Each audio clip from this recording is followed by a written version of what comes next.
I'm John Henry, Chairman of the Committee for the Republic. Tonight, we meet in an emergency Zoom salon to examine the unconstitutional and unprovoked war of aggression against Iran. Since our founding in 2003, the Committee for the Republic has engaged our members in continuous discussion about the deadly consequences of our imperial presidency.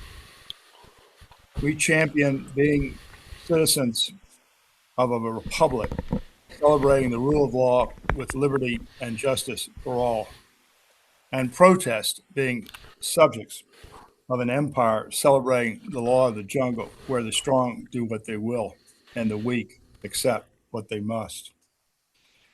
The Iranian war is what happens when Congress abdicates its most important power, the war power, for 76 years. President Trump secretly planning this war with Israel for months while keeping Congress and the American people in the dark is the latest installment of an ongoing series of presidential wars begun by President Truman in Korea in 1950. Unless Congress enforces its war power through cutting war funding and impeachment, the committee will be holding one emergency presidential war salon after another. This is the hard truth that every American voter should demand on Election Day. The committee is very fortunate to have a board of directors with unmatched expertise to lead our discussion tonight. Bruce Fein will kick off with the illegality of this war. Former Chairman Chaz Freeman will give us the big picture. No one is better qualified to cut through the lies and propaganda than Chaz. Ivan Elan will explain how this Iranian war is so different from the 12-day Iranian war last June. Our board member and Defender of Liberty Award winner, Ted Postal, will tell us the truth about the absence of real missile defense. Bob Wiedemeyer will tell us how Wall Street and the world economy is reacting to the closure of the Straits of Hormuz. Let's begin. Bruce? I'd like to examine the illegality of the war, both domestically and under international law. Now, there are many provisions of the Constitution that are opaque, but the declare war clause is not. In fact, it is as clear as the 35-year-old minimum age for the presidency. James Madison described the entrustment of the declare war power to Congress as the crown jewel, that it was the wisest decision the Constitution made, that all of history taught that when you entrusted war power to executives, they would concoct excuses to war to aggrandize power. And Madison, on that score, was not a lonely dissent. In fact, he was part of what I call the constitutional glitterati. He was speaking for George Washington, Thomas Jefferson, James Wilson, Alexander Hamilton, everyone. There was no one who dissented from that understanding. And indeed, that's how they practiced.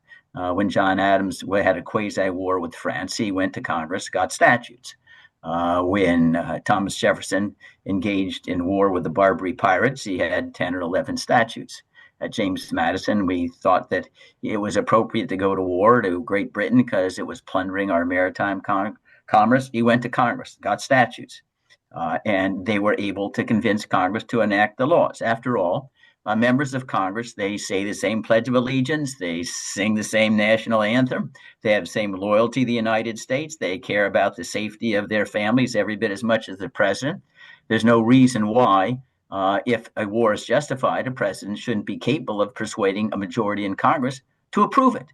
And maybe if he can't get them to approve it, it's because the war isn't worth it. Most recently, in 2013, President Barack Obama asked Congress to declare war against Syria for alleged chemical weapons use. I think an allegation that Ted Postal has discredited. But anyway, President Obama sought the declaration. Congress refused to report a bill out of committee, said, no, we're not going to do that.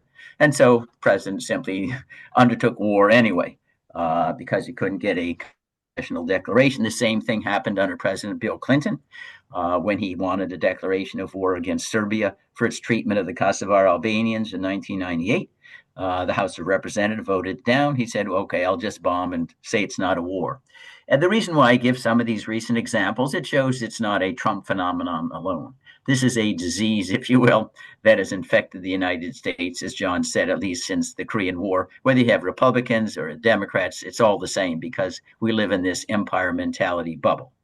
So it is very, very clear that the president going to war against Iran on his own, without any congressional authority, is flagrantly violating the declare war clause. That would be an impeachable offense under any understanding that the founding fathers entertained of the declare war clause and what was an impeachable offense.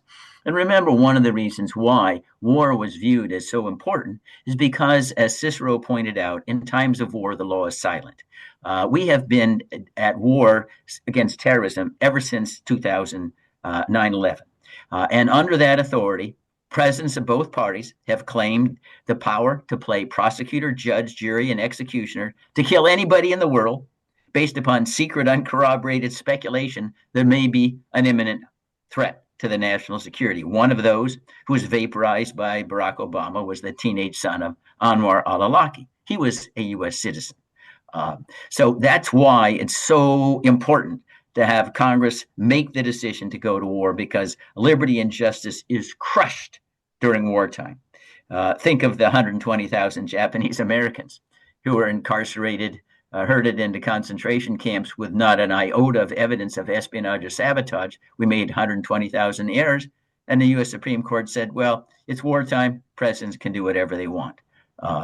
So that's why the decision is so important. At present, we are probably all being surveilled, by the national security agencies, by the intelligence agencies. If there's any dissent, we'll be called unpatriotic. Trump has already said the media that is not trumpeting Iran as a success story already, they're treasonous and should be thrown in jail. The FCC chairman has said that they shut down radio and TV broadcast channels that aren't championing and being a propaganda organ for the government. So it's a huge, huge step to go to war, because it basically dismantles all of the checks and balances in the United States Constitution to protect our rights to liberty. So we have firsthand no argument whatsoever that Iran was attacking the United States. Just a few background facts. With regard to the nuclear program, Israel has probably at least 400 nuclear weapons, maybe more, maybe less. They also are not a signatory to the Nuclear Non-Proliferation Treaty, which means that they don't have to have anybody inspect their weapons. In fact, when there was someone, I think Chaz will correct me if I'm pronouncing his name wrong, Mordecai Vanunu, he worked at the nuclear plants, and he defected to London, and then they captured him, brought him back, and tried him for treason because he actually disclosed the truth about their nuclear weapons. But the fact is, under international law, Israel doesn't expose any of their nuclear program to inspection. The United States doesn't either. Zero.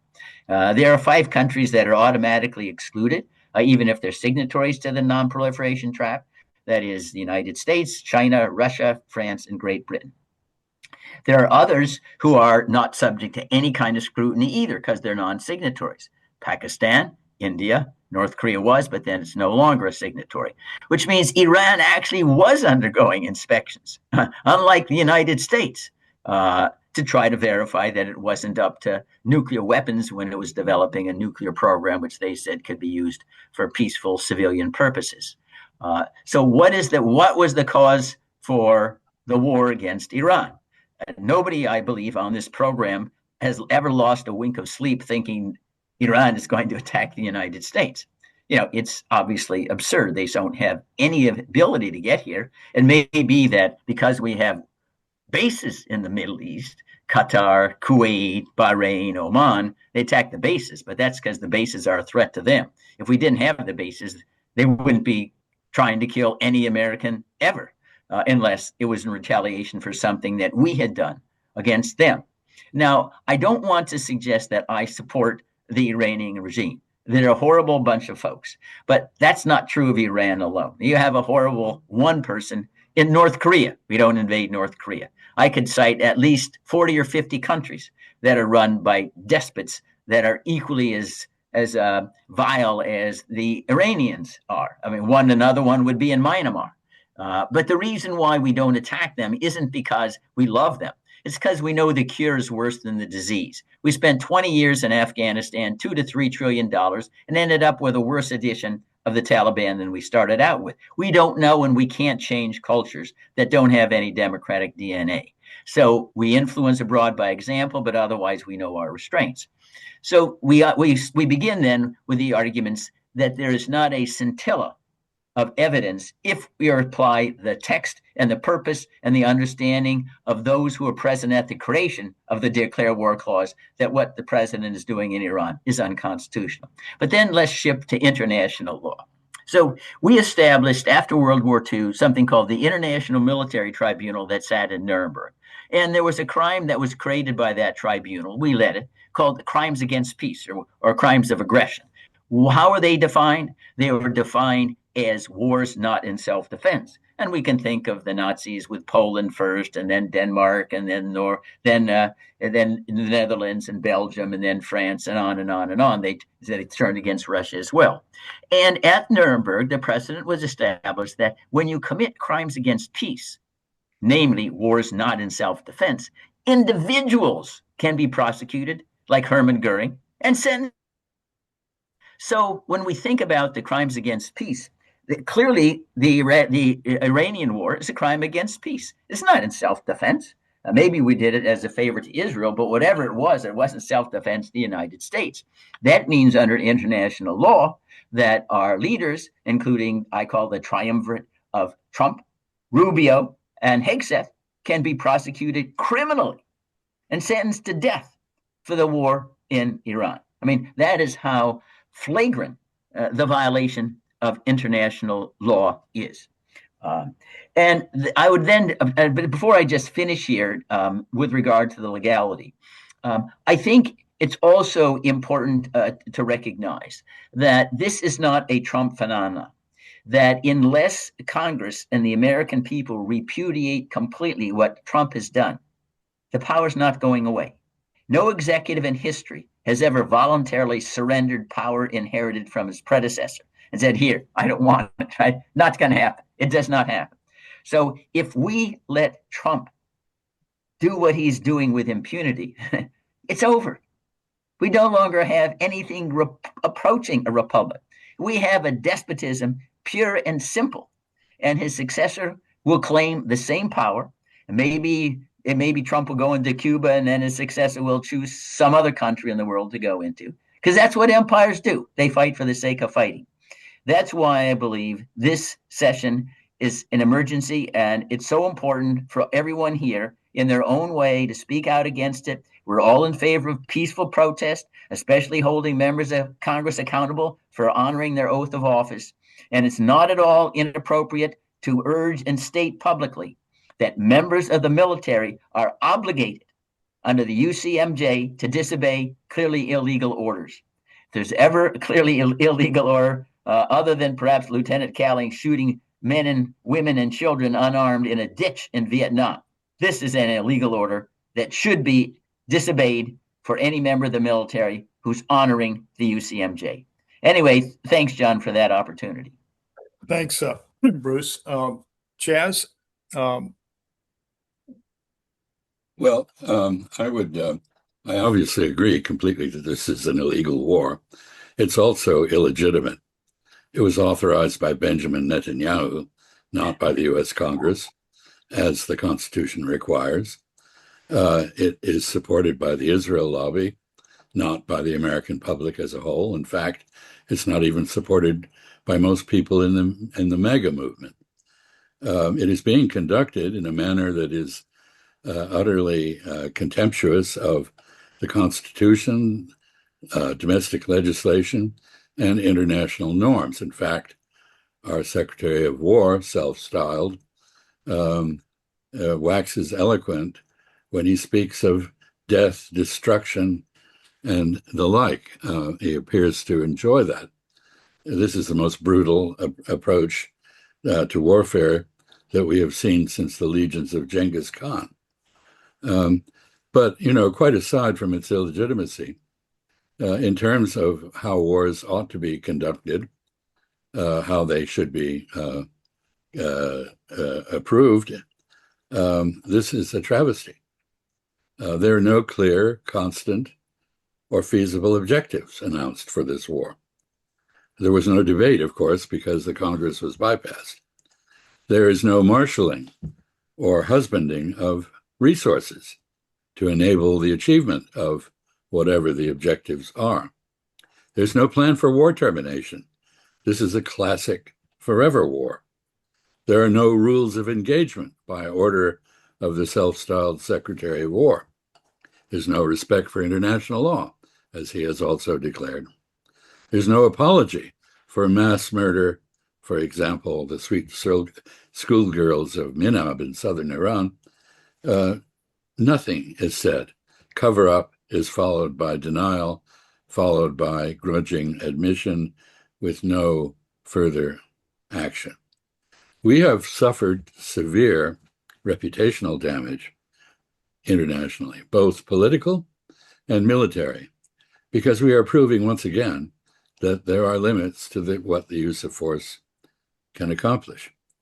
If the purpose of war, as William Tecumseh Sherman said, is to produce a better peace, there is now no process in place to gain one for Israel, for the Gulf Arabs, for the United States, or for Iran. No one now trusts Washington. Iran, Russia, and I suspect China as well, have now clearly joined us in a decision that the only thing that should be respected is the facts that the use of force can create. The world is now a more dangerous, not a safer place. It isn't as though the administration wasn't warned. They were. They ignored the warnings.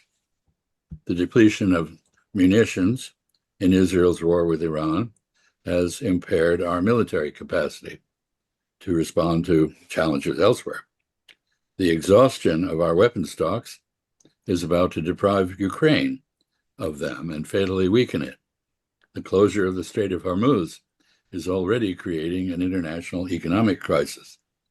We were warned by Iran that it would attack U.S. bases in the Persian Gulf and adjacent areas, and it has done so. In retaliation for escalating actions by Israel, it has now begun to respond to attacks on its own energy production with attacks on those of its neighbors. We were warned that we would have no allies in a war of choice on behalf of the genocidal state of Israel. American diplomacy is not just missing in action, it's dead.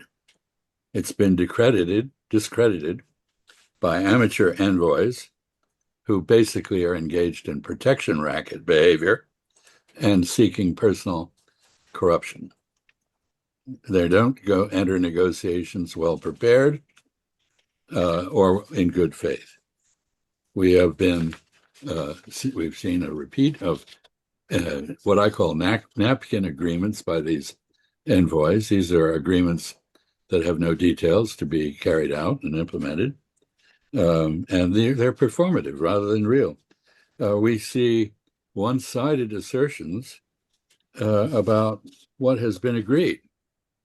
We put words in the mouths of the other side. We repudiate specific understandings, or we fail to follow through on them. And more than anything else, we have used negotiations repeatedly as a cover for surprise attacks.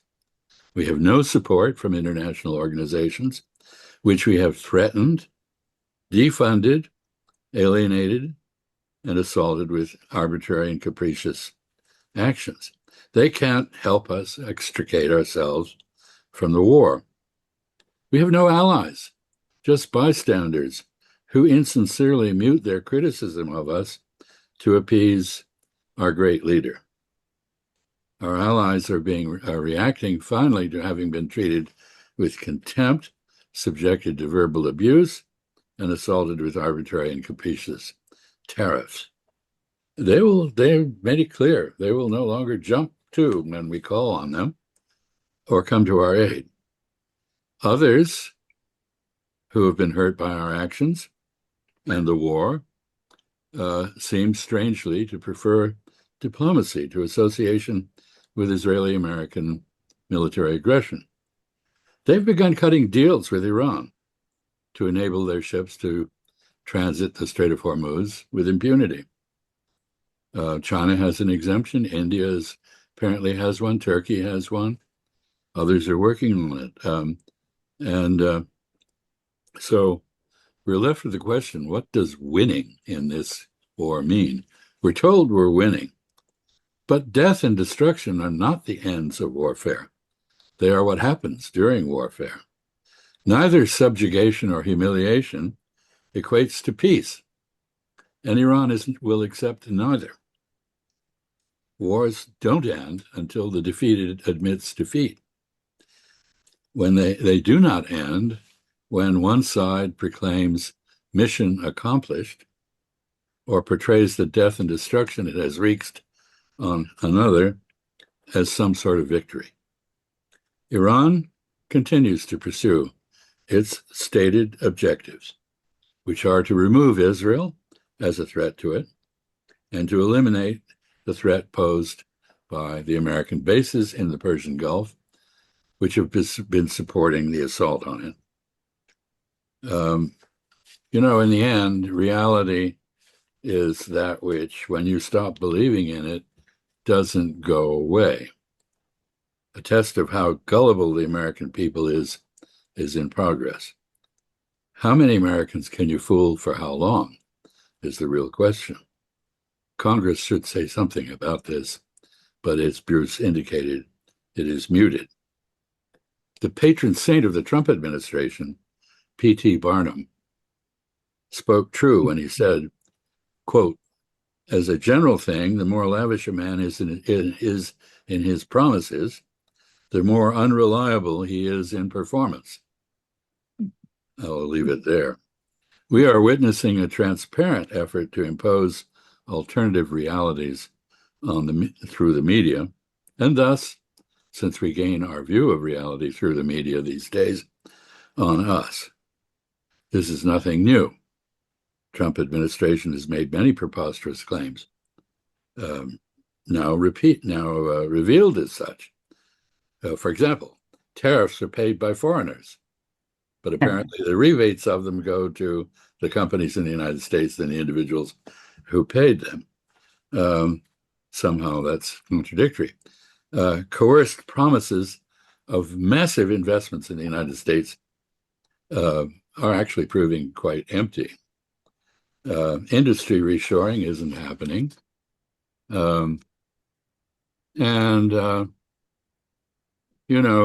Prices for consumers are not declining, but they're rising and putting huge pressure on ordinary Americans, and they're rising even more.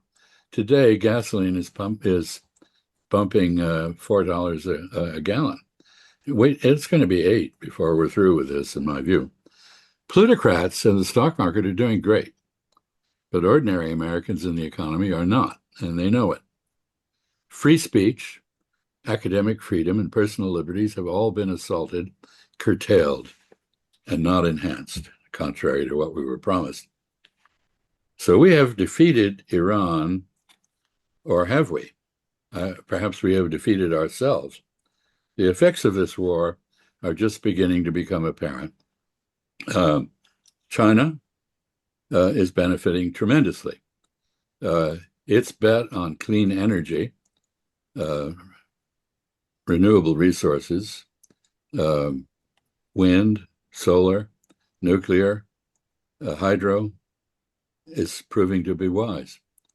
We've just created a huge further market for China for electric vehicles, while we remain devoted to the internal combustion engine.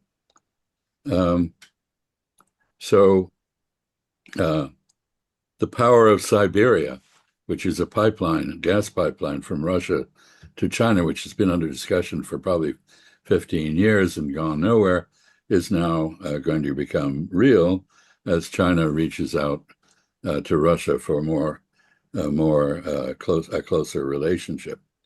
And as I mentioned, we have guaranteed that Ukraine is going to be very weakened before very long. There are others who have benefited. The oil and gas companies are going to reap enormous windfall profits. Australia is now ever more important as a natural gas shortage. But we've seen a few unsettling things. The U.S. Navy is not capable of opening the Strait of Hormuz. It's not even capable of running the toilets on the Gerald R. Ford aircraft carrier, apparently. Our military-industrial complex turns out to be hollow. We have a tremendous problem of repair and resupply. We're running out of interceptors, and the Israelis have already basically run out. And I think Ted Postal can talk about the implications of that later. But the main result of this war is Iran's going to go nuclear. It's going to build a nuclear weapon. Why wouldn't it? It has nothing to lose and everything to gain. We just killed the supreme leader in Iran, who was the main cork in the bottle on this issue. He also, by the way, opposed the development of an ICBM to strike the United States, which his subordinates were arguing for. He's gone. His son, who is quite different and favors a nuclear weapon, is now Muqtada Khamenei is now the supreme leader. If Iran goes nuclear, others will too. Turkey, Saudi Arabia, Egypt at the beginning. But even farther afield, people have learned that the international law, decency, are no protection against the United States. And we will see South Korea, which is held back, although a majority opinion supports nuclear weapons in South Korea. We'll even see Japan go nuclear over time. So we've set off some very unpleasant and unsafe knock-on effects. The Iranians are striking the Gulf Cooperation Arab countries because they want to convince them that having American bases on your territory is an attractive nuisance, to use a legal term. It invites attack. It does not increase your defense capabilities. It makes you vulnerable, and you cannot afford that. And by escalating now in response to the Israeli attack on Iran's gas fields to attack the energy production facilities in Qatar, which has had to declare force majeure and will take 3 to 5 years to restore the production that's been caused. We have provided Israel has provided Iran with a very powerful argument to get rid of the U.S. bases. So others appear to be worried about Iranian terrorism. They certainly have the capability. They actually haven't used that capability against us. But a terrorist is someone with no air force and a grudge. And boy, do they have a grudge, because we are pounding them really badly. I'll just conclude by saying that Iran seems to have a strategy. We don't.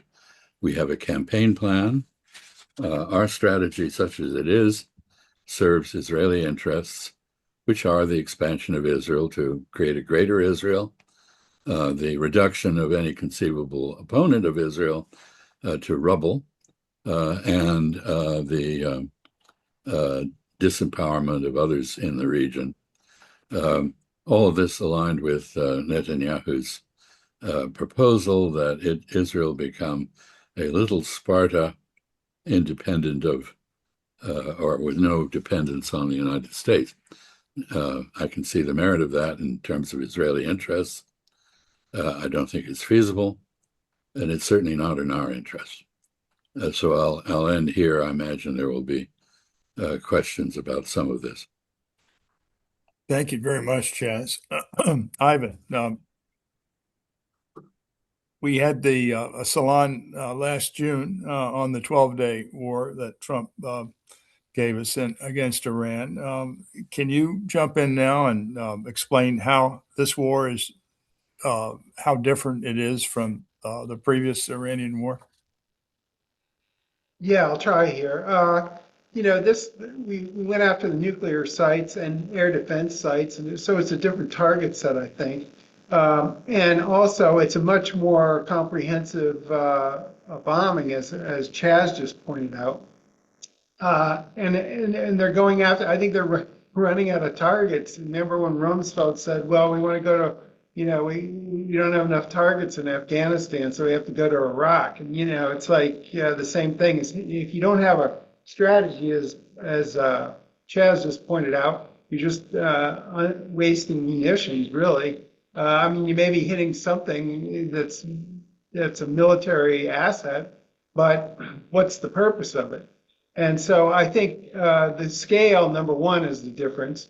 Number two, they didn't seem to be going after nuclear targets again, even though there was, there's still dispute about how much of it they got and where if it's even being dispersed now under the rubble of the other thing. And I've also heard one report that to guard against a U.S. attempt to go take the nuclear material, they had earth movers moving tons of dirt in front of the entrances so that any sort of extraction mission would take longer and be more dangerous.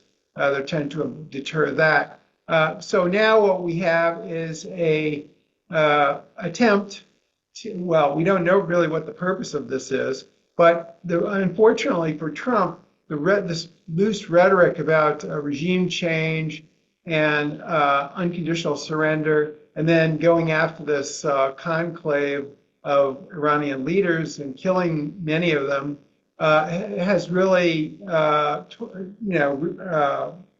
made the Iranians think this is an existential threat. Where the big difference between the two strikes, this is not that wasn't the last year. But they think it is this year. So, of course, they're pulling out all the stops to, make the U.S. go home and Israel go home. And, that's interfering with the Strait of Hormuz. And now we see more escalation in the hitting of oil facilities, not just military facilities or other facilities, these fragile oil facilities. And one of this oil facility in Qatar, they say, it may knock out production or at least partial production for 3 to 5 years. So it could be some of these strikes, especially if they go on, they're going to impede oil production and transmission through the Persian Gulf. There may be other producers in the market, they'll replace that eventually, but in the short term and medium term, it's probably going to continue to raise the oil price. And I think one of the big problems that we have at this point is we're really sort of at an inflection point because, the escalation was in the U.S. hands before, but now I think it's in Iran's hands. And they're using, what's called asymmetric warfare, or in the old days, they called it the Fabian strategy from Fabius of ancient Rome. George Washington used it against the British. The North Vietnamese and Viet Cong used it against America and in the Vietnam War. The Taliban used it, and the Shiite in Afghanistan, and then the Shiite and Sunni insurgents used it against the U.S. in Iraq. And this just means you fight back, do what you can to the stronger party if you're the weaker party. That can include guerrilla warfare. It can include conventional forces or a combination of both, as was used by the colonists against the British.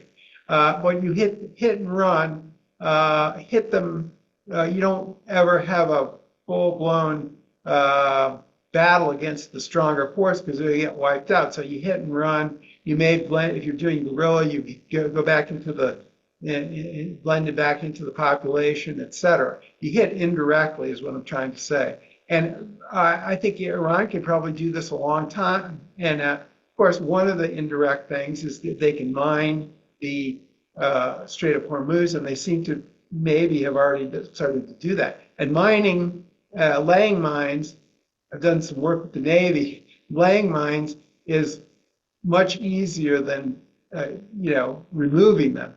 And the U.S. Navy has never been very fond of the dreary and dangerous mine removal mission. So they dedicated a lot of it to the Allies during the Cold War, NATO allies. Well, that's why Trump is begging for these minesweepers or whatever. Our mine capability now is we don't really have dedicated mine capability. It's moved to this literal combat ship. So it's sort of been delegated.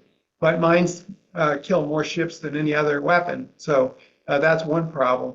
Then, of course, you have small boats. You have anti-ship missiles.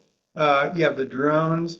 And I think Ted will probably talk about this in greater detail. The Iranians are very crafty, because what they've done is we're running out of missiles. Now, of course, we can bring them from East Asia and that sort of thing. But of course, what does that do to your defense against a potential Chinese attack on Taiwan or in other theaters? So, but the Iranians have mastered the cost exchange ratio. And that is, if they send a bunch of these swarms of cheap drones, you get us to use missiles, extensive missiles against them, then they're doing that on purpose. So I think they're very crafty. So they're trying to deplete our missile inventory on purpose. And if they can continue to do that, and they're one of their strong suits is manufacturing these drones. The other thing is, they have small boats that they've used before against larger ships. They're kind of these large warships are sort of somewhat vulnerable to smaller boats coming in.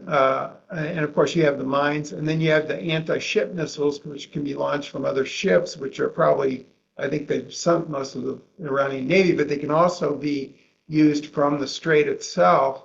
And that's why you probably would need Marines or some other force to be on the shores of the strait to keep it open. But some of the missiles are longer range than that, so you have a problem there. So the Iranians could do this for a long time, and I think that this is sort of the same. It's a different situation, but it's sort of a Fabian or asymmetric warfare. And I just cringe every time Pete Hegseth says, well, we're on schedule with our targeting. It sounds like the body counts in Vietnam. The bodies piled up of North Vietnamese and Viet Cong, but at the end of the day, you can win the battle, every battle as we did in Vietnam, and probably Afghanistan and Iraq, or most of them, and you can lose the war with the Fabian strategy. So I don't think this is going to go well. And I think once Iran has the leverage of interfering with the strait or threatening to, and also hitting these oil facilities, and Israel did this on purpose, this strike on their oil facilities, and the U.S. apparently approved it. It's to deter the Iranians from stopping oil in the Strait of Hormuz. Well, of course, the Iran answered that with strikes against many oil facilities in the Gulf. So we'll see if that escalates anymore. But there's a potential here for, as other speakers have pointed out, a quagmire. And that's why you need to go back to Bruce's theme, and that is you need Congress to approve this. And even if, this is an imperial presidency thing, Lyndon Johnson during the Vietnam War had been the Senate Majority Leader, and he knew he had to get some sort of congressional approval. He wasn't much on the legalities, but he realized, he was a politician, he realized if you don't get congressional support and things go bad, who's holding the bag? Not anyone else but you, right? You want to get congressional buy-in. And even if you don't care about the Constitution or the legality of it, it's just, excuse me, in a democracy, it's smart to do that. And they haven't done that. And so I think that is going to be a problem if this continues. And the problem is Trump now has to find some excuse to leave the field of battle because he's in over his head. The problem is he can't leave without the Strait of Hormuz being open and Iran not taking pot shots at the oil facilities in the Gulf. So this is how you get dragged into wars that you can't get out of. And we should have known that since Vietnam. How long did that last? 65, the escalation to 73, 8 years. Afghanistan lasted 20 years. Iraq lasted 8 years. And then we went back in again. So, I mean, these are long wars and you can easily get sucked into them. And I'm afraid the lack of planning on this and just winging it is going to really come back to hurt the administration in this instance. And I think Trump just saw, wow, the military can go in and kidnap the leader of a country and then we can get their oil. And then, the Israelis and the U.S., we can really obliterate their nuclear program. So why can't we just go in and try to decapitate the regime from the air? But there's a guy in the University of Chicago, Robert Pape, who did a famous study on decapitating a regime with air power. And he examined meticulously every case where that's been tried. There's been zero successes in doing that. And so that's what I think they were originally trying to do here. Well, who knows really, but certainly the Iranians think that's what they're trying to do. And that's why the Iranians are fighting hard and they're not going to, the one other big difference between the 2025 war and this war is that the Iranians, they were very measured in their response to even their strikes on the nuclear program. But now, they're still holding back a bit, but I think they're much more inclined to, because they just said if you go after any more of our oil refining capability, we're going to let some more fly against the Gulf states. So I think they're ready to play, and I think they can play it for a while. So anyway, that's all I have to say. Thanks, Simon. Now, Ted Postal. Ted, we gave you the Defender of Liberty Award over a decade ago. And at that time, you made a very compelling case that missile defense didn't work with Iron Dome, with the Patriot missiles. And since that time, missile defense has changed dramatically now with the introduction of the drones. But the more things change, the more they stay the same, it appears. And so can you kind of unpack that for us and tell us how these differences between missile on missile versus drone warfare, but how the outcomes are very similar? Yeah, well, I guess I should start out by saying this seems like deja vu all over again, because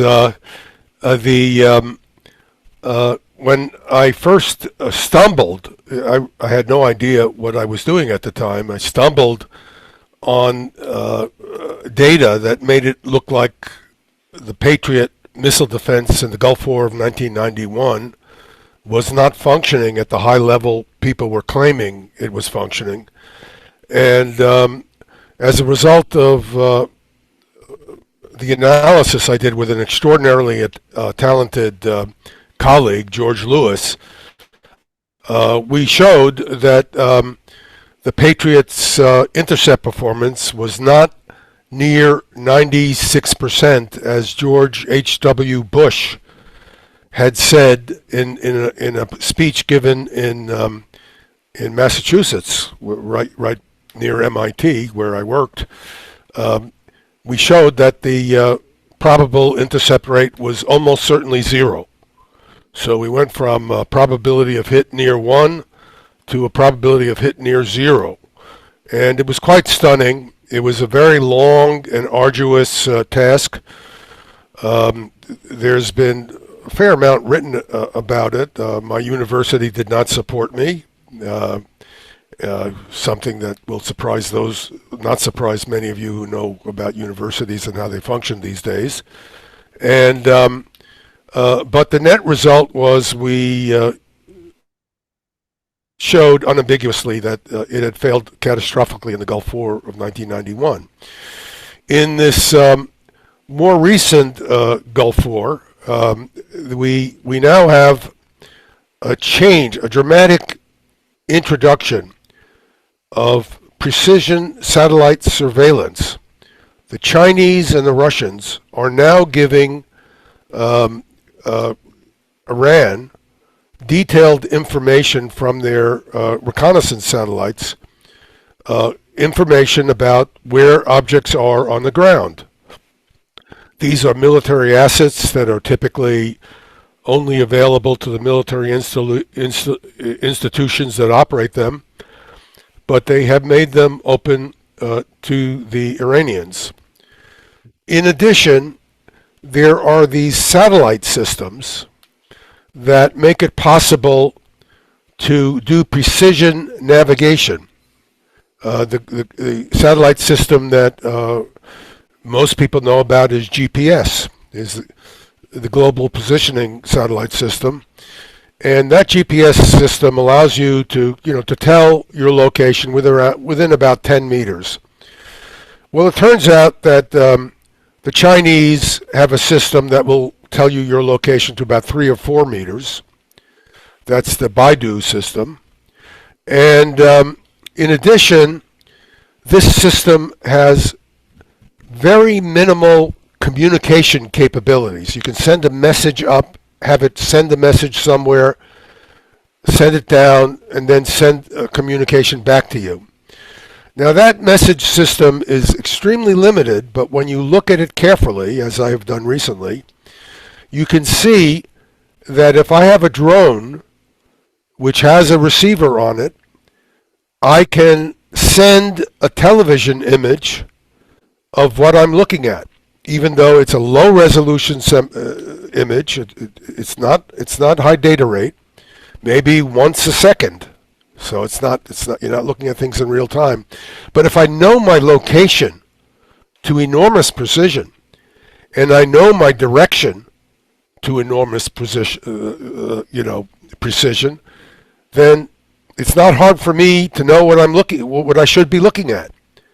And this combination of capabilities has had an extraordinary multiplication factor in the ability of the Iranians to completely shut down the entire missile defense capability of the United States within 1 day. As to say, now, the missile defense capabilities were very low to begin with. I don't have a lot of, I don't want to bore you. We can have a separate talk on this sometime if people are really interested. Since the time of the Patriot in 1991, which had a 0 intercept rate, the intercept rates have gotten slightly better. I'd say about 4 or 5%, 1 in 20. And there's evidence for that, and I can show the evidence. I haven't put it together for a talk here. And but this is not something that's debatable, at least if you're a political scientist like some of these guys do. We have the evidence. We can look at videos of the sky over Israel and the intercept rates. So the Iron Dome system, which Israel has been claiming an 87% intercept rate, is really well below 5%. It's really not doing well at all. Patriot is similar. In Ukraine, Patriot has done equally badly against ballistic missiles. Against aircraft, Patriot and Iron Dome are very capable. Why? Because aircraft are flying very slowly. Anywhere you hit an aircraft, it's depending on airlift, and if I do damage to the aircraft, I lose control of it and it goes down. and it's moving at a speed that's low relative to the interceptor. Whereas the speed of a ballistic missile, the ballistic missile is coming at the interceptor, and the ballistic missile will cross by the interceptor at 4 or 5 meters per millisecond. 4 or 5 meters per thousandths of a second. So any very, very small miss will essentially result in a complete failure to hit the target. And this problem has not been solved in the 35 years since Patriot. I even have a video I put together and showed on the web a little while back of a Patriot engagement from the 1991 Gulf War and a Patriot engagement from the June 25 war, and they looked exactly the same. You saw these missiles flying by each other in exactly the same way. So the fact that the ballistic missile defense system has catastrophically been shut down doesn't really matter because it was not working. It was a fake. It's just the fraud that this thing was working is now unmasked. Now, of course, they can say, well, we're running out of interceptors, which is true. But the fact of the matter is that the United States, has spent hundreds of billions of dollars put in the pocket of private war profiteers like Raytheon and Lockheed Martin and other companies like this, private institutions, not government spending. We have put hundreds of millions of dollars into their pocket while they have been lying to us about the performance of these systems. And this is something that I quite honestly, I don't expect people will look at this, but we should, because that money could have gone into social programs. It could have gone into all kinds of things to benefit our society in general.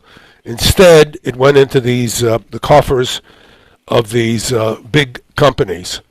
Let me show you one or two slides to help you understand why the destruction of these radars. Can you allow me to show slides? I don't have a share slide option here. Do I? You tell you the co-host. Yeah, go ahead. What do I do? So he's saying Ted's a co-host. You should be able to do it. Yeah, you're a co-host, Ted. You can do it. I can what? You can do it. You're a co-host. I'm a co-host, but I don't see. Is it a host tool? Yeah, you'll have to go down to share at the bottom of the screen. Yeah, but I don't see a share. Oh, here it is. I got it. You're on. You got me. All right. So let me just explain to you how a missile defense and an air defense work. Now, it's very important to realize that the missile defense works very much like an air defense, but the components look almost completely different. For example, if you have a missile defense radar, a missile defense radar can easily be 100 feet high, just tremendously large radar. This is a missile defense radar. This is the radar. This is an image of a radar that was destroyed in Qatar the first day of the war. This is it's called an AN-FPS 132, doesn't matter. And the reason this radar is so big is it has to have a very large power and a very large area antenna. It's sometimes called a power aperture product. This is a technical detail. I'll explain it to you. It's not hard to understand. The reason you need such a big radar is that when you're looking for a warhead, it's at thousands of kilometers range. If you're working in an air defense, you're looking at an airplane that's tens of kilometers away.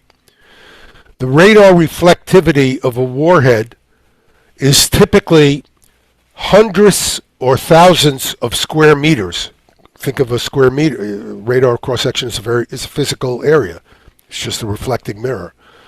If an airplane might be 5 or 10 square meters, and it's only 10 kilometers away. So the amount of power you need in this radar is tremendous in order to illuminate this target quickly enough that you can then move to another direction and search for incoming warheads. Because the biggest problem I have is acquiring incoming warheads.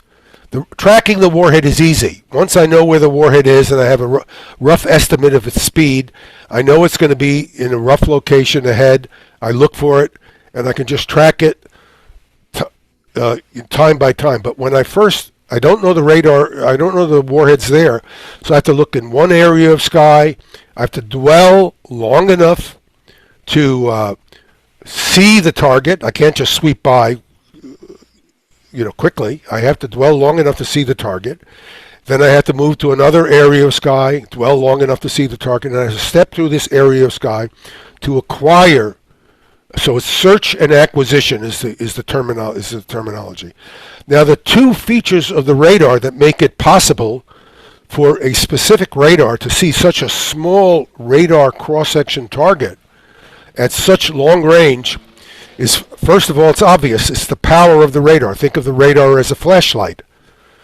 If I have a brighter flashlight and I'm looking for a small insect, and the flashlight's very bright, the insect will look like a bright point of light.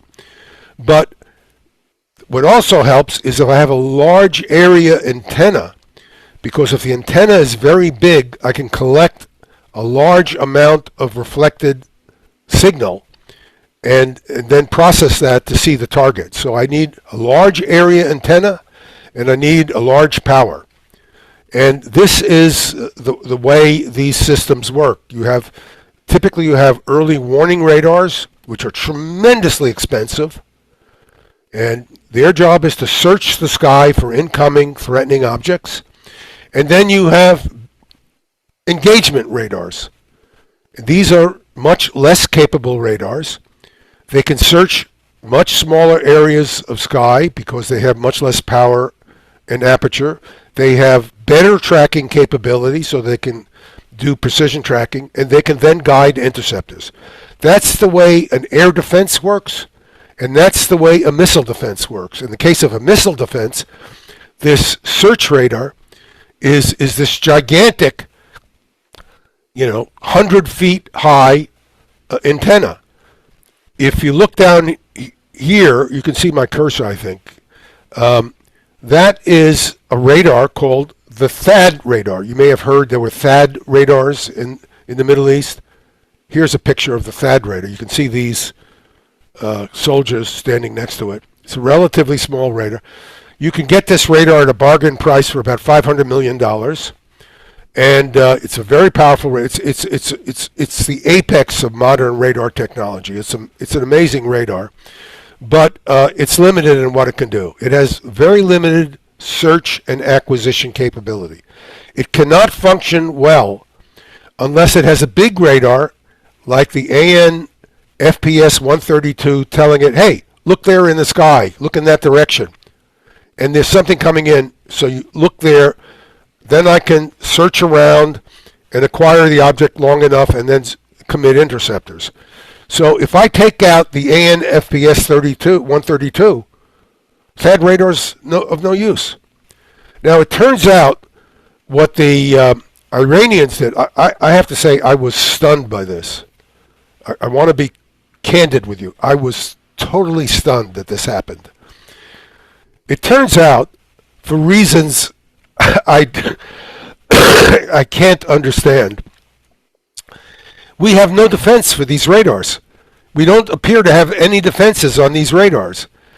Anytime you have an air defense, you have defenses for the radar. You know that the enemy will go for your eyes. The enemy goes for your radars, and we didn't have any air defenses, and the Iranians got precision information on the exact locations of the radar within meters of precision. And they had these drones that came in very low. They're extremely difficult to see when they're low to the ground. They're easy to shoot down. They're not hard to shoot down because the interceptors are very fast and they're very agile. But if you don't see them coming, and you can't commit an interceptor before this thing hits you when you finally do see it, you're dead. And in the first day, the Iranians took out all of our ballistic missile radars, all of them. There were 4 THAAD radars, $500 million each, and a $1 billion AN/FPS 132. So this is a stunning example of how all of this fancy preoccupation with technology and expenditures of funds and congressional hearings, some of which I went through being attacked and assaulted, not only during the hearings but after the hearings, by all of this turns out to be for naught. The only individuals who made a mint on this is Raytheon, Lockheed, and these other warmongering corporations. They did nothing for the United States. And I call them warmongering because I had these guys on me. It wasn't a debate. It wasn't a discussion where I had to, I said, look, this is the problem. Here's what I see. Here's my analysis. What these people did is they came after me. I had to put security into my office at MIT. I had the president of MIT trying to intimidate me. This was not a fun time for me. But anyway, that's another story. Let me get to a second issue that I do think is more important than this one. And I'll try to get through it quickly and then leave the discussion to others. The war has escalated at a fantastically rapid rate. Only yesterday, the Israelis attacked the gas fields in Iraq, adjacent to the gas fields in Qatar. These Iraqi gas fields, these are important gas fields. They produce large amounts of gas for the whole world. And the Iraqis responded as you would have predicted. Ted, you mean Iran, not Iraq. I'm sorry, Iran. Excuse me. I'm getting old, Chaz. I'm not like you. I think I got you in age. Yeah. The Iranians attacked the Qatar gas fields immediately, and I think we're in for many more gas and oil fields being attacked in an exchange that is going to have major implications financially, and that will be discussed later, I'm pretty sure, so I won't get into that. But the escalation is a problem because the ultimate escalation we have to worry about, and I do think we should worry about it, is nuclear. My grave concern is that the Israeli public, I think the Israeli intelligence knows this. I've known many people in Israeli intelligence over many decades, and these guys are smart. And I have reason to believe they understand this. But I do not believe the current messianic leadership of Israel understands this, or maybe they don't even care if they do understand it. Iran has to be viewed as a nuclear weapon state. In other words, there's no free ride if Israel starts losing this war in a way where the political leadership of Israel decides that the survival of the state is at risk. They cannot think about using a nuclear weapon and getting away with it. What will happen is Israel will cease to be an existing state because the Iranians can, and I'm sure will, reply with nuclear weapons. And I just want to make this point very quickly, and then I'll get off. Just to give you a sense, give you a feel, here is a container. This container's about 3 feet high. It weighs about 100 pounds. This contains an atomic bomb's worth of 60% enriched uranium hexafluoride. These containers, I put 10 of them, 10 of them together to show you how they would look if I put them in the back of my Prius. I drive a Prius, and a very good car. I recommend it. And this, even a small car, could carry these containers. You can carry the 10 atomic bomb materials.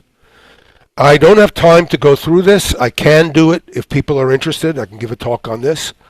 But the ability to enrich the 60% uranium hexafluoride to 90% is already in hand in Iran. What they have are devices called centrifuges. This is a centrifuge. And what a centrifuge is it's a rotating cylinder, and inside the rotating cylinder there's uranium hexafluoride gas. What you see here is uranium hexafluoride solid. If you heat this container up to 100 degrees and you only had a few crystals in it, it would just become clear. You would have a gas in it of uranium hexafluoride gas. And you could bleed that gas into a heated cylinder, and you could spin the cylinder at fantastic speeds and enrich the uranium hexafluoride to 90% and get yourself a bomb. I won't go through this. I can if people are interested enough at some future time. The important point to understand is the enrichment process is long and arduous, except at the end. Except at the end. So the way to one way to think of it, which actually is rather close, it's not exactly what happens in the centrifuges, but it's in physical terms it's close. Is imagine I have a water mixed with sugar, and I want to purify the sugar. I want to boil off all the water. So I boil off the water for some amount of time, and I get 10% of the water off. And I boil off the water another amount of time, and I get 10% off. And so I go from 10% to 11% to 14%. So this takes me a long time. In the case of a typical cascade, it might take me 2 or 3 years. Literally that long, or a year, it depends. But when I get to 50 or 60%, one sweep through and I get 90%, very highly enriched. That's where I get all of my... So the Iranians have this 60% stuff. It only takes a very small amount of enrichment, and once you have that uranium hexafluoride, it's very easy to convert that to metallic uranium. And I won't go through the chemistry of that, but that's a uranium piece. It's easy to handle. Literally, you can handle it without a glove box because it's not especially toxic. And you could shape the pieces into an atomic bomb. All right, so that's quick statement. Now, this is uranium, not plutonium. Plutonium gives off neutrons occasionally. It undergoes what's called spontaneous fission. The plutonium, the way to think of a nucleus is protons and neutrons, and they're spinning and they're stuck together by the nuclear forces, and the electric forces are pushing the nucleus apart because there's so many protons. And if you get a little instability and you get a small crack, because the nuclear force is very powerful but very short range, so you have a brittle force between that are holding the protons and neutrons together. The whole thing flies apart. But uranium is stable. It doesn't undergo spontaneous fission. That's important because when I try to assemble it to get a critical mass, I don't have to do it quickly. I don't have to worry about neutrons, stray neutrons, causing a critical mass. So it's very easy to assemble. The first atomic bomb, known as the Little Boy, was never tested. We didn't bother to test it. We went over there, we put it in a plane, and we dropped it on the Japanese. Destroyed the city of Hiroshima. Nagasaki was a plutonium bomb. That was more complicated because it needed a much more complex implosion device. But the Iranians do not need to test these weapons if they go ahead and build them. And all of this can be done in a cave. I could, again, in a slightly longer talk, I could show you the size of the different equipment. It can be done in a cave. All of it can be together. You could have an apartment of maybe a couple of thousand square feet, and you could do it all in that, everything in it. You probably wouldn't want to do it because there's some pretty nasty chemicals around, but you could do it in principle. So what could this look like? Let me just look at Haifa here. If Israel attacks Tehran, or maybe a whole bunch of other cities in Iran.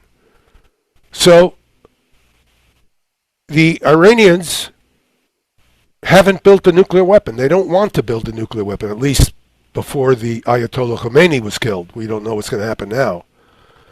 But they have all these facilities that are dispersed in tunnels everywhere. They have centrifuges. They have the 60% uranium hexafluoride. And all they need to do is put this together. I would estimate it could take them a couple of weeks, literally a few weeks, to put together an atomic bomb. Maybe it's harder than that, so it's not months or years like people are saying. This is a country that already has tremendous expertise. They have been working with these materials for decades. They're not a bunch of, Bedouins out in the sand. They are a highly sophisticated, very advanced civilization with highly technical knowledge of nuclear materials and how to work with them. So what I've depicted here is 3 atomic explosions over Tel Aviv. This is 1 second after the detonation. About 4 seconds later, you see here, this is the shock wave. First, you get a shock wave that comes out directly from the fireball. That shock wave reflects off the ground, and you get a secondary shock, and then you get a blast wave on the ground. Now, most of you would think that the real problem on the ground is from the blast wave. You're wrong. The real problem on the ground is this fireball, which looks, in this diagram, relatively small, but in fact, it's radiating light and heat at a rate that's 3 or 4 times larger than the same area of the surface of the sun. Except the surface of the sun is 90 million miles away, and this thing is a few kilometers away. So it's radiating light and heat at a fantastic rate. Well, this superheats the air, creating a bubble in the atmosphere, which buoyantly rises, creating a blast wave that lifts material out of the ground and sets fires at a very long range. And the result is these 3 detonations would create an area of mass fire, because these areas, once you have a fire, the physics of the fire is easy to understand. There's nothing strange about the physics of this area of fire. It's nothing to do with it. The only thing that governs its behavior is that it's a large flat area on fire. And when you have a large flat area on fire like this, you get a large amount of air buoyantly rising, and the flames will be sucked in by the rising buoyant air, and even the areas that were not initially ignited will be set on fire. So you will set 20, 25, 30 square kilometers. These are fire tornadoes. These are forest fires, which are less intense. Haifa would burn tremendously more intensely because there's much more material to combust on the per unit area on the ground. This is nothing relative to, but I just want to show you how intense the winds that are generated by these fires are. And of course, what happens is people are incinerated in the streets. And this is what would happen to Israel if this messianic group of people who are gangsters, I'm afraid, criminals and gangsters, were to go ahead and attack Iran with nuclear weapons, thinking they can get away with it. So my message here is, please remember that you have an adversary that can respond. Don't use nuclear weapons on Iran, and they won't use nuclear weapons on you. But you will not get away with using nuclear weapons on Iran. It will end your country. And I think the Israeli population needs to understand this, because I'm not sure their leadership understands this. And that's why I wanted to bring this up here. And I'll stop here. I'm sorry I went on so long. Well, Ted? And John, I want to just make two very brief points. One, I think that we have neglected what I call the factor of the human being. I recall, I think, before Dien Bien Phu in Vietnam, the French were much more sophisticated than the Vietnamese. And they told Ho Chi Minh, well, for every one Frenchman that you kill, we're going to kill 3 Vietnamese. And he responded, I don't care whether you kill 150 Vietnamese for every one Frenchman. It's our country and we will prevail. And they did. Yeah. So we should never forget the human factor. The second thing I think that's been understated is that the military-industrial complex, it migrates all the collective genius of the species to developing more proficient ways to kill each other. And that's a staggering, unquantifiable cost, in addition to the things that we've already described here. That is, we take the people who have the greatest brilliance, the Einsteins in the world, and attract them to develop better ways to kill other human beings. That cost is staggering, because genius is very rare. Chaz is one of the ones I would put into that category. Very rare. And that is a huge cost, not just of the Iran war, but in general of the idea of empire. So they're not Thomas Edison's building better mousetraps. They're finding better ways to kill people. And that is not something that's going to lead to the civilization enduring much beyond, I call the omnicide that's around the corner. And the last thing I would say is, if not us, who? If not now, when? It's up to us to stop this madness. I agree with you. That's why I thought I had to say something in our group here, because I'm very worried that the political leadership in Israel is not connecting with reality.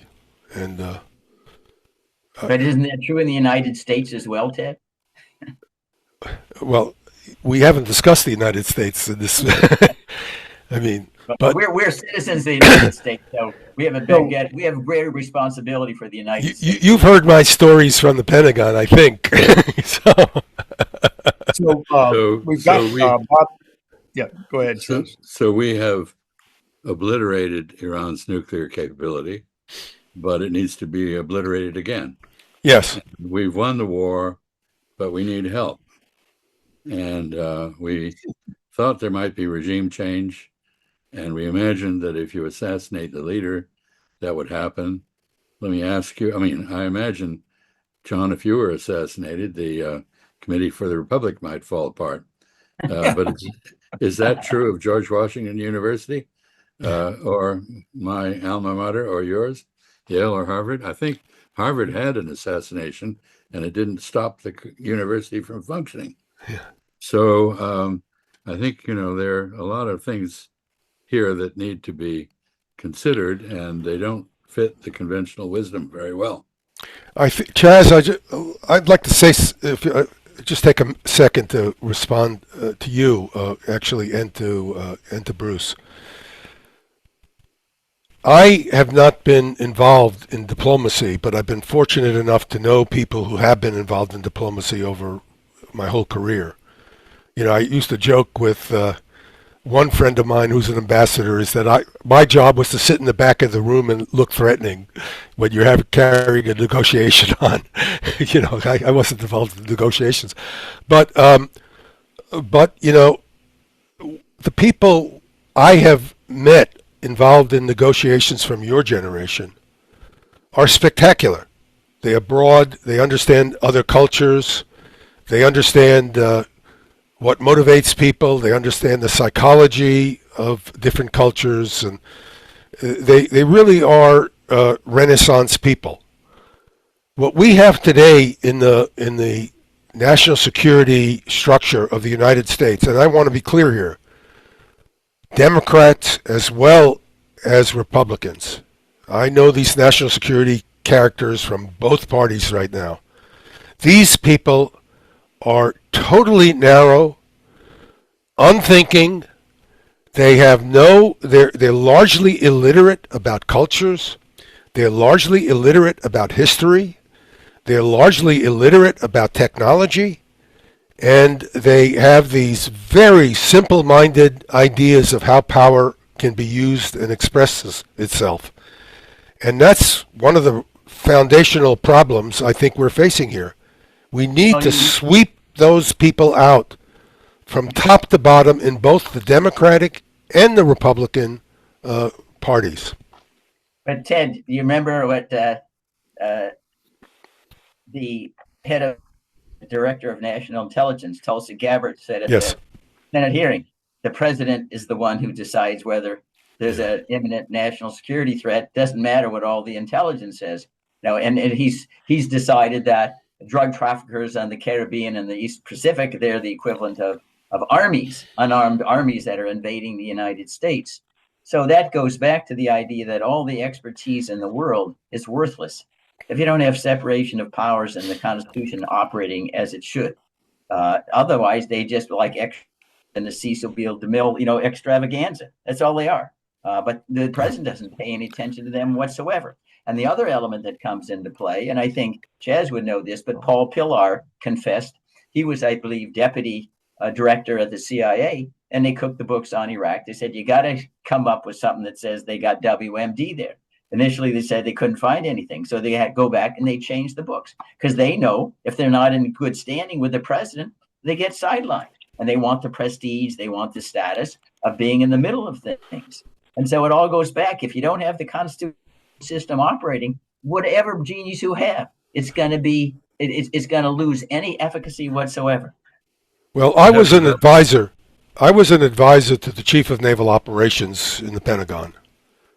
And the question that Tulsi Gabbard was asked, she did not answer it correctly. It was a technical question. It wasn't, do you think that they are a threat? The question is, can they build a nuclear weapon?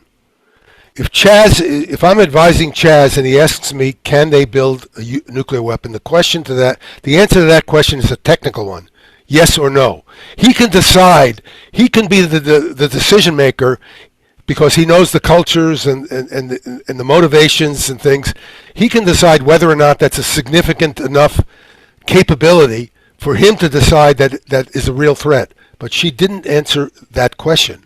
And that, I'm afraid, I give her, I must say, I was disappointed. You'd give her an F, right? Yes. Well, I think we have another panelist, I believe, and I don't want to go on, but I do want to make one comment, and that is Ivan elegantly referred to a Fabian strategy.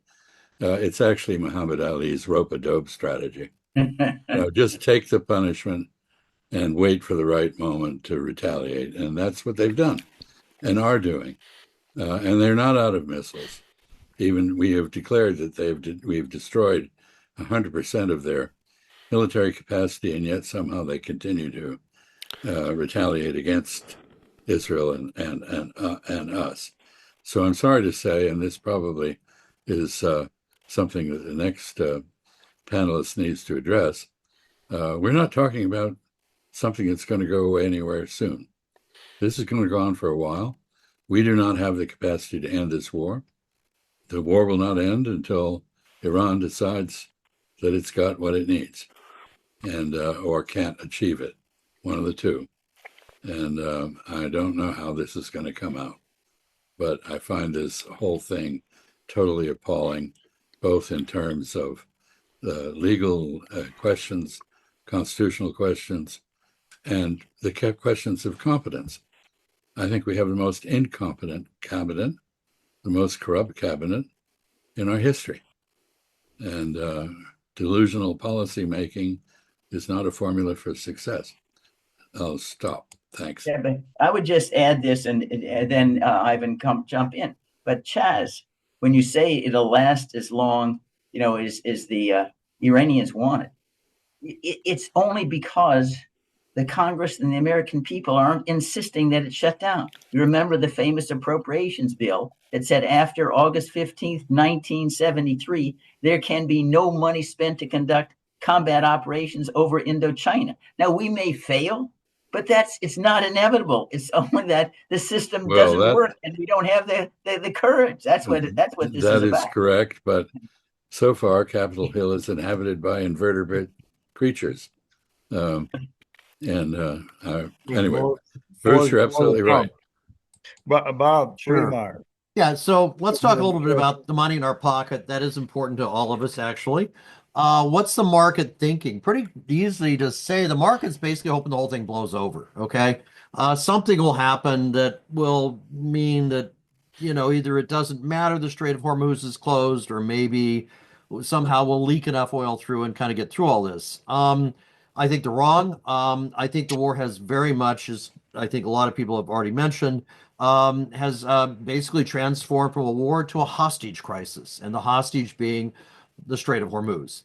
And I think that the Iranians plan to hold that hostage for some time. It's all in their benefit. Keep in mind, they're able to export more oil now than they did before the war because they smartly put their oil on Chinese flag tankers, which we're not about to attack. Second, price of oil is going up. Guess who that's going to benefit? Obviously, Iran. So keeping this war going for a longer period of time, makes some sense. I also think that if you were in Mr. Khomeini's position, or I think if Trump was in his position, and somebody had just killed his father, his wife, his sister, his son, his father-in-law, he'd be pissed off, maybe say furious, right? For a little bit of revenge, and maybe not just revenge, but trying to tell the other people, don't bug us anymore. Because, we've already talked about bombing them again, of course, so is Israel. I think they're getting tired of it. And I think they want to say, we've got a weapon here that we're going to use anytime you guys come after us. And that weapon is not keeping the strait closed for 4 weeks. It's keeping it closed for like 4 months.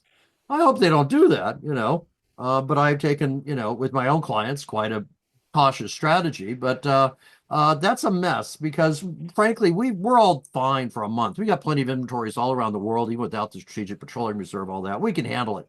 You start hitting month 2, month 3, we're going to run into real problem. And no, there's no workarounds for the Gulf and, the Persian Gulf until then. Saudi's now kicking out an extra 1 million barrels a day to the Red Sea, but this is all meaningless. You've got a huge gap there, and it's going to cause real problems. It's not just oil, it's fertilizer, it's obviously liquefied natural gas, all this kind of stuff. It's going to hurt the world economy. That's going to hurt us. It's going to make everybody really mad at us. Maybe they'll get mad at Iran, but, I think it seems like even Giorgia Meloni in Italy says we're involved in an illegal war. And that would be one of Trump's best friends in Europe, I might add. So you've got an issue here that I don't think is going to go away. I think the stock market is ignoring it now. They're going to take a hit. And maybe the Fed will come in and save. They'll want to cut interest rates and so forth, but you're in an inflationary environment. No question. Gas is at $4 a barrel. Airline tickets are going up. All sorts of things are going up. And we've already been hitting it, as I'm sure when I have lunch with Tom Hainig, he will remind me, Bob. PPI went up 0.7% month on month in February, Bob. What does that mean on an annualized basis? That means you're running about 9% inflation.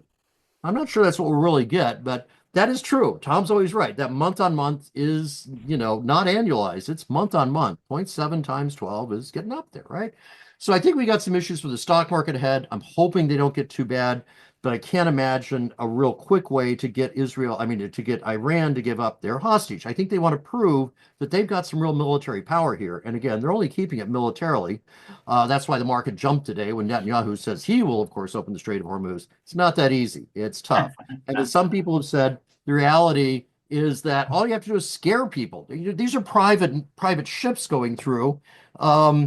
That's my wife. Thanks. She looks like she likes you. Yeah, she does. I do her a lot. Thank you. And it's so basically you've got a problem where private ships are going through maybe the solution is to militarize everything, buy 1,000 tankers and put military guys on them, but private ships aren't going to go there if there's even a threat that they're going to get hit by a drone or something like this, or one of those submarine drones. You could knock out all of Iran's navy. It's meaningless. It's really the drones that will make a difference. So again, you're in a private situation. You're not when convoys going to England, which were basically military convoys, then you expected losses. We're also in a situation where we don't seem to like losses. We like to declare unconditional, surrender, but we don't seem to like losses. Of course, going into the Persian Gulf's a kill zone. What do you think? Do you think in World War II we avoided kill zones? We would have won the war? No. So, when you don't want losses, and you're trying to get private contractors to go through there, forget it. This thing's going to stay closed as long as Iran wants, because they can at least scare private people for quite some time.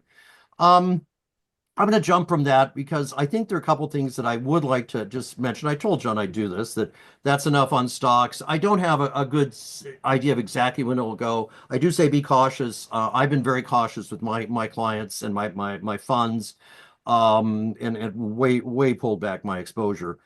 Interesting, even to gold. Gold has not done terribly well. I think it will at some point, but that gets into a little more specifics than maybe I think we're in for tonight.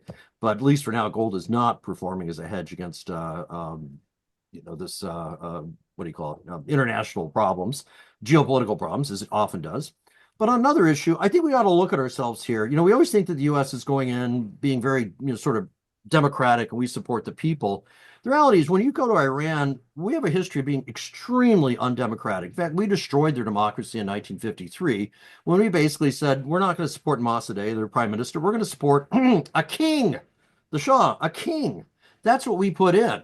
Not Mossadegh was, he was not somebody everybody loves. He was going to nationalize British Petroleum's assets.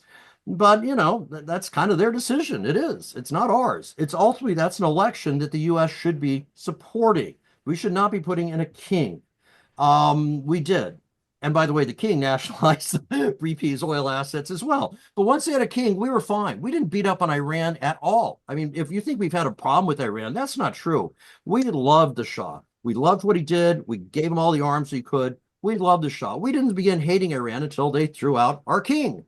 Well, we got an issue here, at least as far as I'm concerned, of what America stands for. And America doesn't stand for a king. I think that's a very important point when we get into the military side of it. Ted, Chaz, I disagree that military strength is limited. I totally disagree. I think, you'll find it all depends on what you're fighting for. If time has come, nothing's more powerful than an idea whose time has come. If time has come that a king is no longer the proper way to rule a country, you can put all the military force behind that and you're guaranteed to lose. Maybe not immediately, Chaz, but you will lose, okay? But if we instead came in, let's say in 1973, and we tried to decapitate the Shah, the son, so forth, you know what I think we'd find? Regime change. I mean, let's face it, in 1979, the Shah's military didn't lift a finger to support him. That's not true today. This military will die and defend this regime, okay? How far? I don't know. But I'm saying that wasn't true with the Shah. The reality is the Shah was not at all well liked. And of course, that's kind of what we're trying to bring back when we push the son of the Shah in there. This is not very American. We shouldn't be doing this. And it's not the first time, as somebody said, this isn't Trump's issue. In Vietnam, who did we support? We supported a colony, a colonist, okay?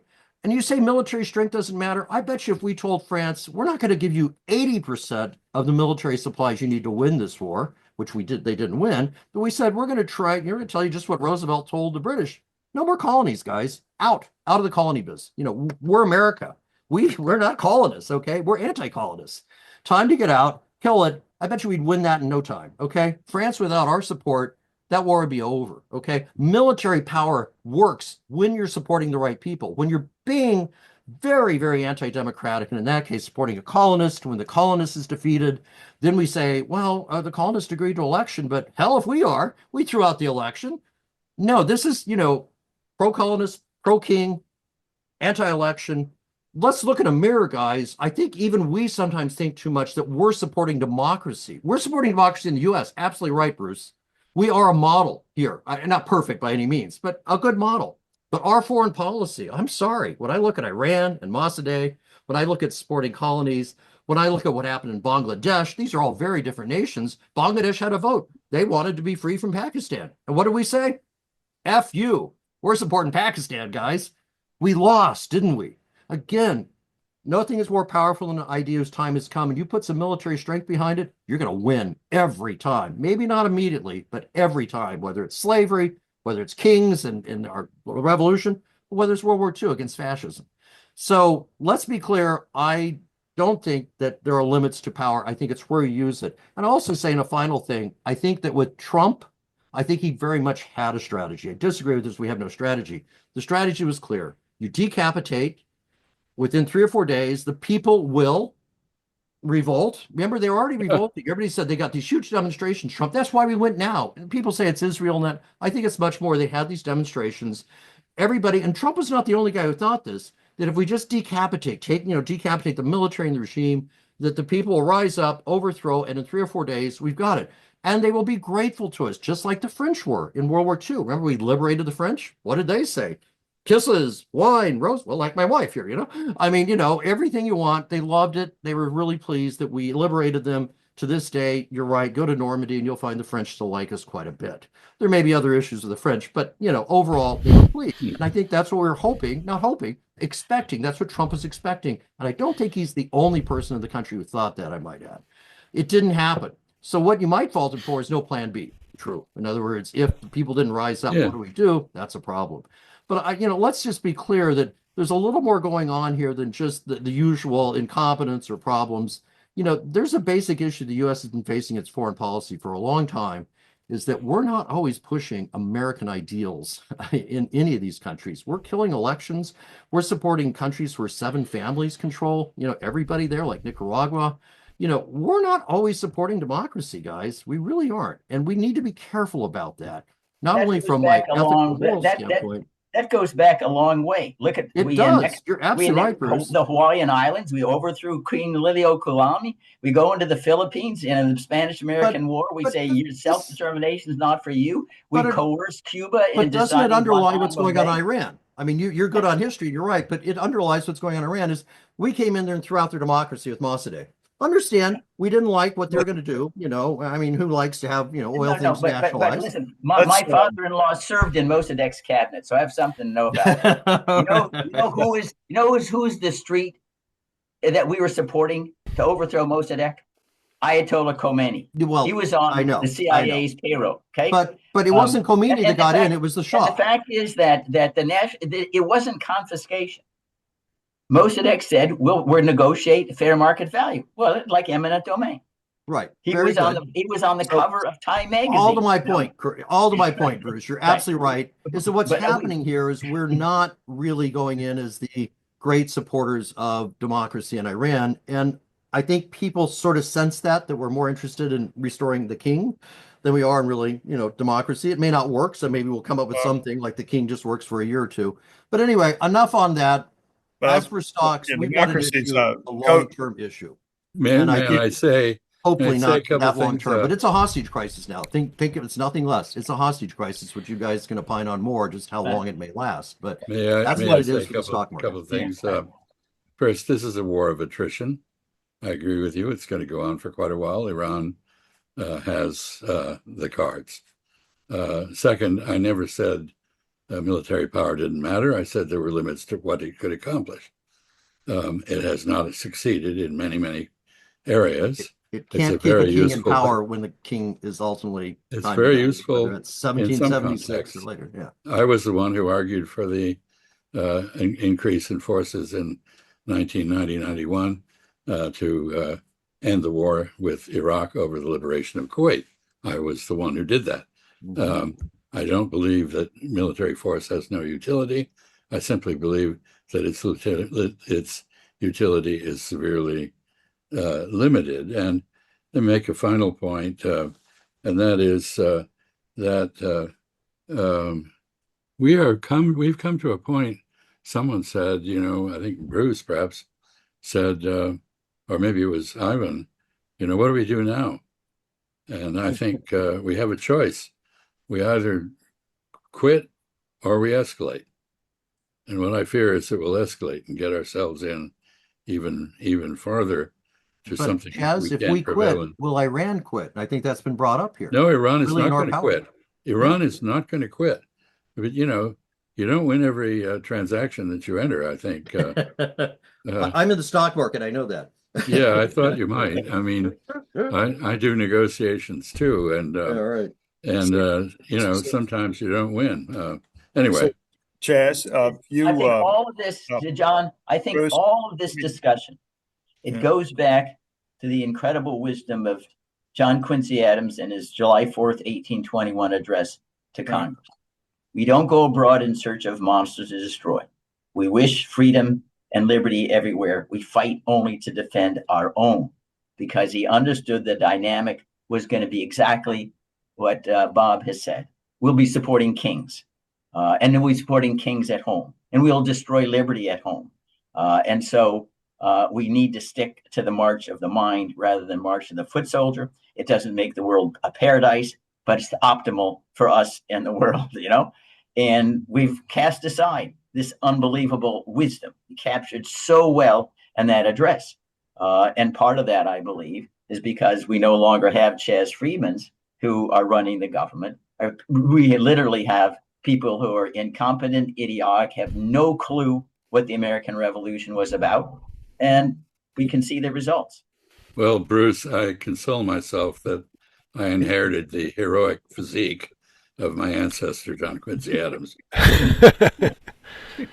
So I told Rabbi Shapiro, Yaakov Shapiro is here tonight. He was here earlier. He is here. I think, Yaakov, you're still here. You can unmute yourself. Yaakov, we've had Yaakov as a speaker several times, and I'd like him to address, because I think Israel is very misunderstood, and so Yaakov, can you get into the distinction between Zionism and Judaism? And do it in I know you've done it over the course of hours and days. So the first time I spoke for the Committee of the Republic, it only took me 22 minutes. That was after your introduction, Chaz. How much time do we have? How much time do I have? Give me a time. You've got 3 or 4 minutes. Okay, fine. There's a big misconception out about Israel that Israel wants people to think. The big misconception is that Israel is following some type of Judaic, messianic program. It's really not. The reason it's not is simply because, contrary to what many people believe, Israel is not the government is not a religious government. Benjamin Netanyahu is not a religious man. He's not religiously observant in the slightest. He doesn't keep any Jewish laws. He never had a Jewish education. He went to secular school all his life. Now, this is a common misconception to the point where the government of Poland, when Netanyahu went there about 10 years ago and did not request kosher food, later decided that kosher food is not important to the Jewish people. Because if the prime minister of the Jewish state didn't want kosher food, obviously it can't be that important, and it was relevant to a freedom of religion, kosher slaughter legislation there. This came up in Israel's Knesset, but Israel is not running according to any form of the Jewish religion. There are messianic crazies in the government. There's Ben Gvir, there's Smotrich, and the like. However, and they do have an influence without a doubt. But Netanyahu is running mostly according to the evangelical Christian program. And whenever Netanyahu mentions biblical verses or any other type of religious exegesis, he is, and this is his track record, not 90% of the time, but 100% of the time, he is referring to the evangelical Christian version of things and not to the Jewish one. What they want you to think is that Israel runs according to Judaic principles in order that you should have a choice, a binary choice. Either you support Israel or you are against all the Jews all over the world. You either support Zionism or you're an anti-Semite. Now choose. If you don't want to support Israel, that would make you an anti-Semite. We know this is what they profess. And therefore, if you choose to be an anti-Semite, so it's a win-win situation for Israel, because the Jews suffer because people say, well, if this is how Israel acts, then yes, if anti-Zionism is anti-Semitism, I choose to be an anti-Semite. Israel doesn't care if Jews get hurt. Israel doesn't care at all. On the contrary, if anti-Semitism increases all over the world, the reaction of the state of Israel is, okay, Jews, you have to come run to Israel because there's anti-Semitism. In addition, their reaction is, okay, now you understand why we're bombing everybody, because they all hate the Jews and want to kill everybody. If you say, well, I'm not an anti-Semite and I support Israel, so then that's also a win for them. So what they're basically doing is using the Jewish people as human shields. There are Jews, granted, many of them, who do support Israel, not nearly as many as you think. There are plenty of Jews that don't, but there are many that do. The reason they do is because Israel has them convinced that, well, if you're against Israel, you're an anti-Semite, and look how many people are against Israel. When Israel was created in 1948, the religious people in the Knesset begged them to put some mention of God in their Declaration of Independence. Ben-Gurion refused. He said, this is a secular country, we're not interested in God. And to this day, in Israel's Declaration of Independence or any of their founding documents, there is no mention of religion or God. Israel is officially a completely secular country, although it's home to many religious people of various gradations, including, again, some crazy messianics. They're usually the head of the settlers or the people that are for the settlements. But what they want you to think is that your attitude towards Israel reflects on your attitude towards Judaism and the Jewish people. The reason they want you to think that is because they're using the Jews and Judaism as human shields. Really, their power base is the evangelical Christians. AIPAC is no question, it's very strong, but their main power base is the evangelical Christians, and the way to dismantle Zionism is to separate the Judaism from Zionism and to say, we see through your facade. You are not the Jewish people. You are not the state of the Jewish people. You are the state of Israel, a entity in unto itself. You have nothing to do with world Jewry. You have nothing to do with Judaism. You're responsible for your own actions, and you're going to be held accountable for them. Well, thank you, Yaakov. I think that's a good way for us to end. We've gone way over our time, but I really appreciate you jumping in here. And thanks to everyone for doing this. Thank you to our board, and we will stay tuned here. Thank you. Thanks. Night. Good night.